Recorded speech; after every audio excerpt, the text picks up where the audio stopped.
time. And and without giving too much away, because I know that a lot of people, well, depending on when you watch this, I think most of you guys have seen the movie by now, but I'm not going to go into big spoiler territory, considering at the time of this review being recorded, the movie technically isn't even in theaters yet, like, around the world yet. So I'll just talk about some of the stuff that we've already seen in the trailer, so I won't be spoiling too much.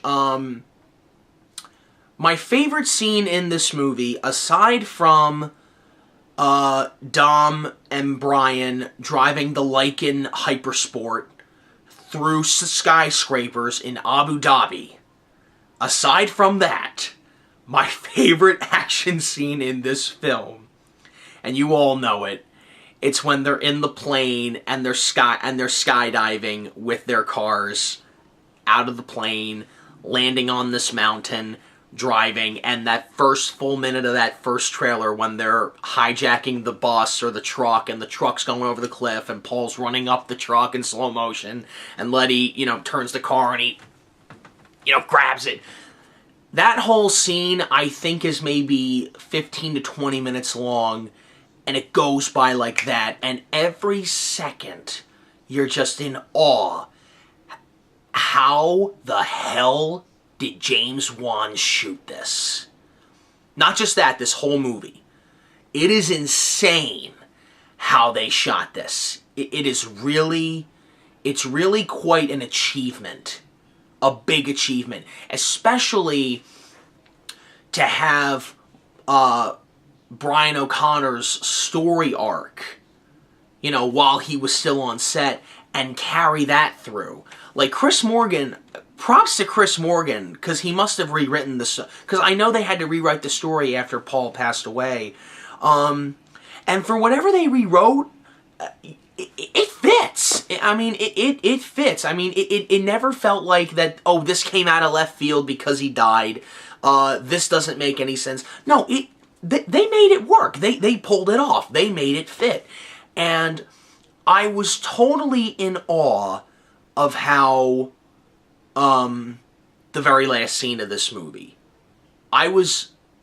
Okay, I'm gonna say right now, I didn't cry, but I was very close. Very close. And, yeah, I'm not ashamed to admit it. Yeah, what's it to you? Okay, men can cry too, okay? So, yeah, I didn't expect that at the end of the movie. Yeah, it was emotional to watch that, and throughout the movie, I'm looking at Paul's face, and I'm thinking, is that really him? Is that Caleb and Cody with his, face over them? Is that one of the stand-in? I was thinking that a lot, and you know what? Paul is in most of this movie. I was in shock, not shocked, but I was amazed at how much they filmed with him. I was amazed by that. Now, some stuff you can tell is CG'd, but very little. Very little. And when I say very little, it's like for like a second in like maybe a couple of scenes in the last maybe 30 minutes of the film. So it's very rare, and you can't tell. You really can't tell, like, particularly, without giving too much away, particularly in the last scene. The last scene, I knew it was CG because there's no way that ending could have happened with him actually having a physical presence on set there. But I don't know who did the CG, because I know that, because what James Wan said that what they did was this. They looked at thousands and thousands of hours of footage of Paul that they shot for the 7th film and also the previous movies, and they took his face from any kind of footage that they had from the previous movies and they put it on Cody or Caleb, or Cody's face or Caleb's face or whatever. I think that's what they did, something like that. They did a damn good job.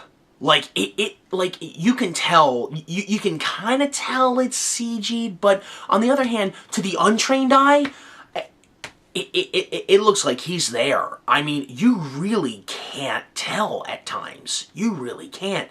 And that's a great... props to them. That was amazing of how they did that. That was really cool.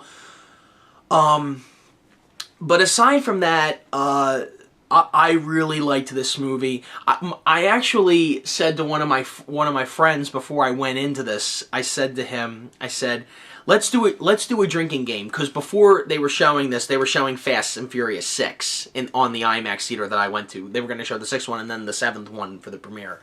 And I went to see the 6th one and the 7th one. I had already seen the 6th one, but anyway, I went in there and I was talking to my friend at the concession stand, and I asked him, I said, hey, let's do a drinking game. Every time The Rock says the name Owen Shaw, take a drink. And then we decided to say, you know what? Let's take a drink for every time Vin Diesel says the word family. Let's take a drink for that. You're not gonna make it. And then my friend said, no, I got a better one. Let's all take a drink every time someone shifts gears. You're not gonna make it. The first 2 minutes of this, people are shifting gears. You're not gonna make it. Don't try that drinking game. You will not make it. You will not. So aside from that, 2015, we finally got a good movie.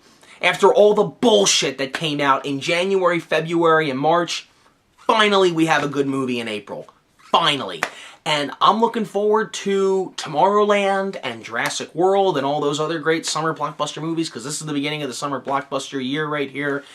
And we have a first really good movie. I also want to address something else. I heard that Vin Diesel said that this movie might win Best Picture at the Oscars. I don't know. Make of that whatever you will. Like, I couldn't find any video of him saying that. I mean, that could have been taken out of context. You guys don't know. But if he did say that, I can kind of see why he would say that. I mean, hey, it's the first really good movie to come out this year, and we're already 4 months into 2015, so it's good. It's the first good movie 4 months in. I mean, that's something. So that's actually pretty good. Now, I'm not saying it's going to win any Oscars or anything. I'm not saying that, but I can see why Vin would say that. I can see that, you know, like it's got a lot of heart in it, and you care about these characters. You give a shit about these characters. At least I did. There's something else I want to say about the plot. I've been seeing this a lot in movie reviews that people are doing online and stuff. A lot of people are saying, and this is coming from fans of the franchise, they're saying, oh, the plot doesn't matter, the plot doesn't care, and I don't think that filmmakers care. No, they do care. Because you can make slightly good arguments. Like, for example, I heard someone say that Kurt Russell in the movie... By the way, Kurt Russell is freaking awesome in this. By the way, yes, I almost forgot to mention him. He's awesome. Jason Statham is badass in that. Well, it's Jason Statham. He's great in everything he does. Kurt Russell's name in the movie, I am not kidding here, I'm not kidding, is Mr. Nobody. I am not kidding. Now, here's the thing.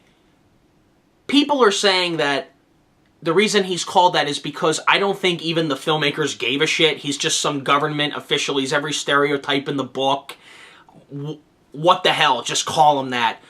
You could make an argument about that. He's working for a top government secret organization. Maybe that's his cover-up name. Maybe he doesn't want Dom. Maybe he doesn't want Dom and the gang to know his name. You ever think of that? Maybe it's a good cover. Who the hell knows? We don't know. Who knows, man? Maybe they'll answer that in the 8th and 9th movie, because there's gonna be an 8th there's gonna be an 8th film, guys. There's gonna be an 8th movie. Do I wish they would make an 8th movie? Yes and no, but of course they're gonna make an 8th movie. There's also something else I want to point out here that people are complaining about the plot. They're always saying that the whole thing with the God's Eye, with Natalie Emanuel's character, Megan Ramsey. The thing is this with the God's Eye. People are saying that when they try to get this computer thing called the God's Eye in order to get to Deckard Shaw, Jason Statham's character, makes no sense, because everywhere they go, Shaw finds them. So why do you need this God's Eye thing to find him? It makes no sense. Well, you could argue this. Let's say that, okay, Shaw finds them wherever the hell they are, and he wants to kill them. Okay, fine, you don't need the God's Eye.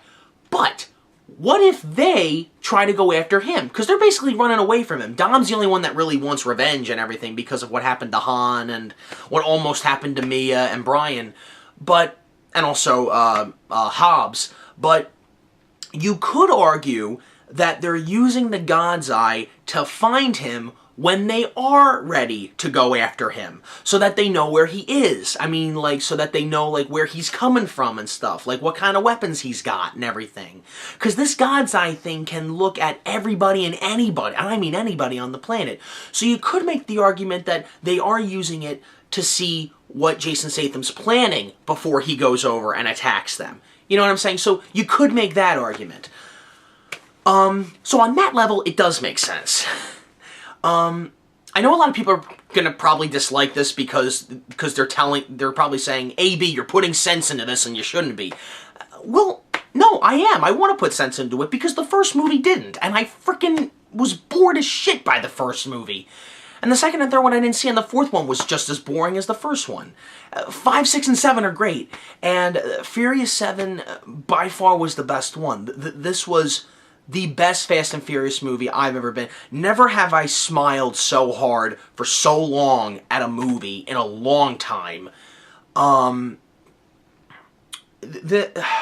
Man, it was the action in the budget was $250 million. It must have been more. The stunts they do in this, the damage with the cars they do, man, it's amazing. This is, I don't know how this film was made. I don't know how they filmed it, but what they had to accomplish, not only with moving along with the story and rewriting it around Paul Walker's tragic death and still making it entertaining and good and a great time at the movies. Props to everybody involved in this film. Big time. Because this was the first time this year that I loved going to the movies. And I know that everybody on the planet is going to go see this movie, if not in theaters, on DVD or Blu-ray or on demand or whatever, and you know what? You're not going to regret it because from beginning to end, this movie is great. I will say this, though, and this kind of got me smiling a little bit. There's a scene in the movie, it's in the beginning, without giving too much away. It's Paul Walker's first scene in the movie. There's a scene with him involving a minivan, and it was kind of funny. It's like, it's one thing, and then it's something else, and then it's this, it leads to something else. I thought that was a good twist on it and stuff like that. That was pretty funny. Yeah, guys, there's nothing else left for me to say. I'm just repeating myself. I loved this movie from beginning to end. I recommend that you guys go see this, even if you're not a fan. Here's the thing. If you're not a fan of these Fast and Furious films, you're probably not going to know who these characters are, because it's a lot more fun and entertaining if you know who these characters are. If you're just going for the action scenes, you're going to like the action scenes. But if you want to like it even more, I would recommend that you watch the movies. You don't have to watch all the Fast and Furious movies. I would recommend you watch, well, if you want to watch the first one for introduction, fine. And then 5 and 6. That's basically it. 2 and 3. Well, I know that Tokyo Drift is now a big deal because they're incorporating 3 into the story, because technically, in chronological order, it's movies 1, 2, 4, 5, 6, 3, 7. I guess Justin Lin, director of Tokyo Drift through 6, wanted to incorporate Tokyo Drift into the mix. I don't know. It's not that confusing. But yeah, Furious 7 was great. I loved every bit of this film.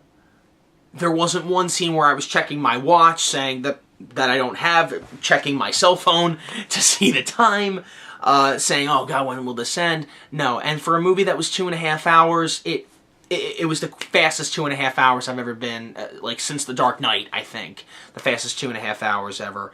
So guys, I hope you liked this. I hope you like Furious 7. No, I know you're gonna like Furious 7. So, that's about it, and I'll see you guys in the next review. Later. It's been a long day without you, my friend. And I'll tell you all about it when I see